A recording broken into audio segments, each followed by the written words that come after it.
Captain America, Brave New World eyes an 86 million to 95 million opening over. Now, this is very important here. President's Day weekend, box office early look. So that's not a 3-day weekend. That is a 4-day weekend. That's abysmal.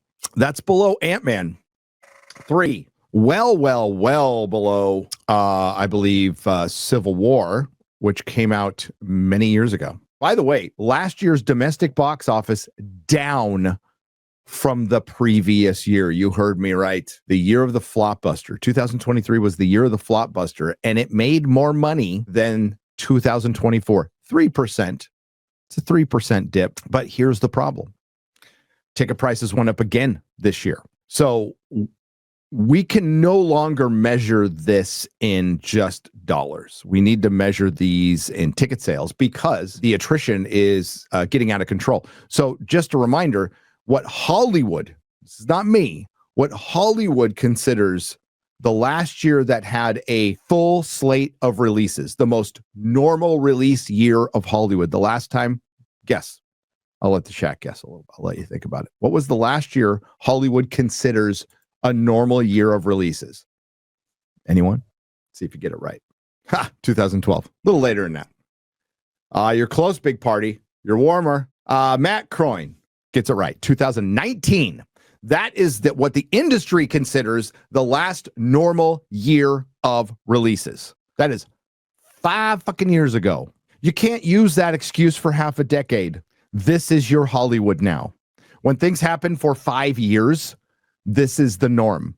It's not like, oh, we'll get back to that. You're not going to get back to that because there's fewer theaters, fewer tickets are being sold. You're just charging more people. You're charging more to people than you were back in 2019, like quite a bit. So ticket sales are down. Ticket sales are down, depending on who you hear from, between 35 and 42%. That's almost half. That is definitely a third. That's ticket sales, not money. 2024 was 3% down from 2023.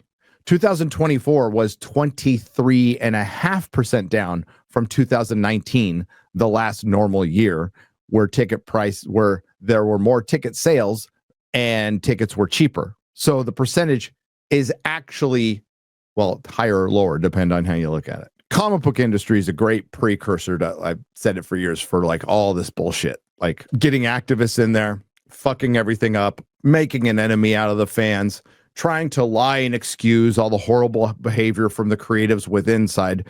People finally just, after people get mad for a couple of years, then they go, fuck it, fuck you. This is my lifelong hobby that you fucked up. But you know what? There's plenty of old stuff. I don't need you anymore. I don't need you. And it just quietly wanes and dies. And then the comic industry does things like, things are great. Sales are great. What are your sales numbers? Oh, we stopped reporting them. But trust me, bro, based on some anecdotal evidence that I get from bookstores and not from actual comic shops, and because a couple of comic shops, one I'm pretty friendly with, told me things are great, the same comic shop, Comics Experience, that refused to see reality of the culture war, still denies it exists, shit like that. Things are great. Things are great. Trust me, they're not great. It's when the people are upset and when they're making videos and it's in the zeitgeist, that's when you can make changes. That's your last chance to make changes.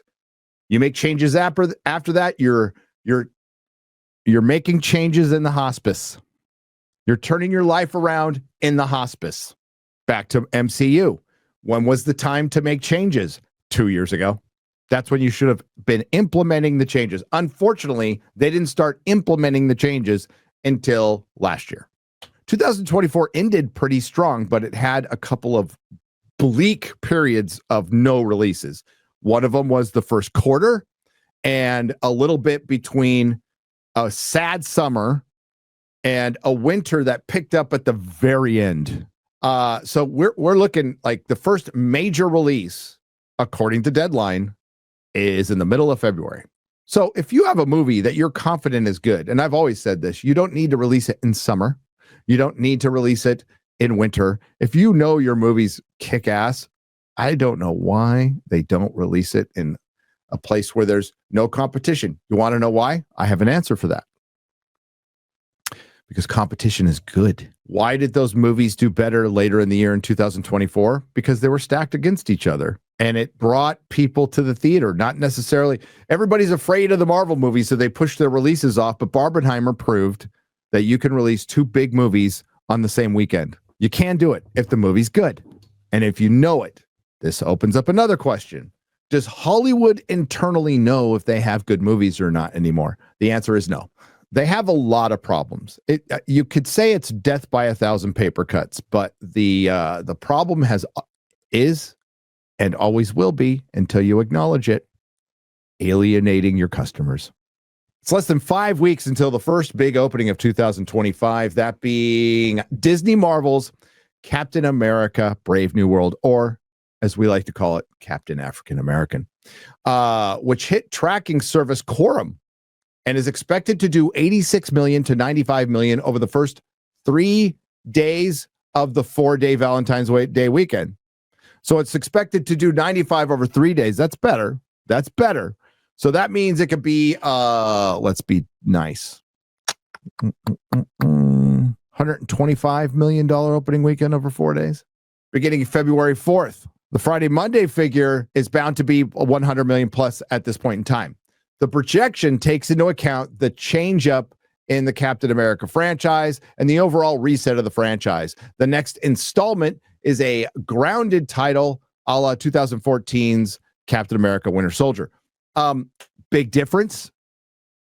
I mean, I'm sorry to point this out, but the biggest difference between Captain America: Winter Soldier and Captain African American is Captain America: Winter Soldier had Captain America in it. Right? But that doesn't matter. It's just a costume, right? It's just a logo. You could slap it on anything. Which opened to $95 million over the 3 days of April 4th through 6th. Mind you, that was 2014. So this is looking to open up the exact same as Captain America: Winter Soldier, which they'll take as a win of a movie that came out over a decade ago. That's what happens the next weekend is what everybody's worried about. Okay. And look for this to be adjusted. Just saying. Quorum, Captain America: Brave New World has the most awareness of movies opening next month. No shit. At 58, higher than Universal's Wolfman, Lionsgate: Flight Risk, and Paddington in Peru. I just went to Peru. It was awesome. Captain African American is the strongest with men, of course, with women under 35 not that far behind men over 35 in awareness. So they're aware of the movie. Are they going to fucking go? In regards to who would pay to go see Captain African American versus stream at home, the number is very high compared to the incoming lineup titles like 67, blah, blah, blah, blah, blah. The movie directed and co-written by Julius Anna. Check his IMDb. He directed the Cloverfield Paradox, The Girl Is in Trouble, Goodbye Chicken, Farewell Goat, The Boundary, Luce, L-U-C, or Luce, I'm not sure. Yeah, okay. But he's gotten a lot of practice in because he's directed his movie twice, minimum, by the reshoots. Julius Anna takes place after the events of Disney Marvel's The Falcon and the Winter Soldier, when Sam Wilson picks up the shield left behind by Steve Rogers. That series was a big success on the streamer. Was it? Unlike Miss Marvel, and the hope is the fan love from it will carry over into something, an opening weekend for Brave New World. I mean, like, there was so much in the zeitgeist about the Falcon and Winter Soldier, right? I mean, a series that came out 3 years ago. What's the most memorable thing from the Falcon and the Winter Soldier? A meme. You need to do better, Senator. Are any of you going to go back and watch the Falcon and the Winter Soldier before this movie? Yeah, not getting a loan. Not getting a fucking loan because he's a black man. The series was a big success, according to Deadline, citing there's no hyperlink showing like how successful it was. Among 4-day opening records for President's Day, Marvel Studios owns the top 3. 2018, Black Panther with 242 million. I don't think it's hitting that. Deadpool, 152 million. Ant-Man and the Wasp: Quantumania, 120 million. So it might equal Ant-Man and the Wasp: Quantumania. Anybody out there who thinks like this is going to be like a Marvel's disaster? I mean, people like Harrison Ford and Anthony Mackie. I think Anthony Mackie should have stayed the Falcon. I got no problem with the dude. I like the character of Falcon. I don't like this giving people hand-me-downs because it reeks of the bigotry of lowered expectations. It sounds like the kind of thinking that comes from people who say Black people don't know how to operate computers or apps or get IDs, which is, of course, utter bullshit. But that's what they think. It's like, we need to help. It's your thinking hasn't changed, Democratic Party. Okay. Your thinking hasn't changed over the years. You've just repackaged it. And I love that a lot of people are starting to recognize that. Okay.